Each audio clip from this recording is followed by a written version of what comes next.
I've been working in the strategic advisory area for almost 40 years now. Early on, we were struggling with what do we really mean by strategy, and there were lots of definitions. What I found most useful was the three that I'm about to share with you, that more than being definitions of what strategy is, they're around strategy. And I find them particularly useful when we get into discussions of developing the strategic plan, strategic direction, what have you. To display those, I'll cover these one at a time. The first one comes from the Oxford English Dictionary and is also attributed to Napoleon. It's the art of bringing one's forces to bear on the decisive point. Now, in particular, to note, it's an art. As distinct from the science, yes, there's science that will support it.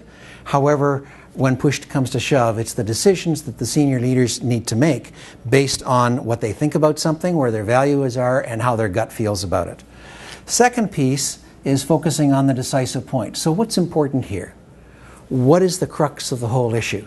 That's the decisive point, and it could be having to do with market, it could be having to do with positioning, whatever it is. And then bringing one's forces to bear. So how do I bring the resources to bear on that decisive point? Once again, understanding it has to fit well with my values and my gut.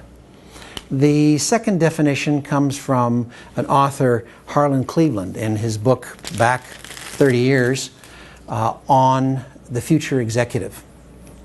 He refers to improvisation on a general sense of direction. We've added the word continuous. It's continuous improvisation. The key piece, make sure we have a good understanding of what that general sense of direction is. As we get closer to that end in mind, it'll become clearer. So we continually need to improvise to be able to wend our way there, just the same way we would change course sailing as the wind changes. Finally, one of my favorites, which comes from the Prussian general in 1832, von Clausewitz, who identified strategy is good only until first contact with the enemy, and then all hell breaks loose.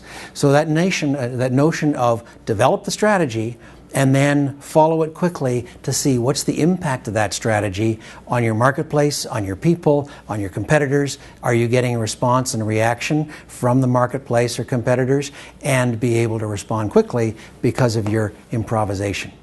So those are the three ones that I find particularly useful as we go through the strategic planning exercise.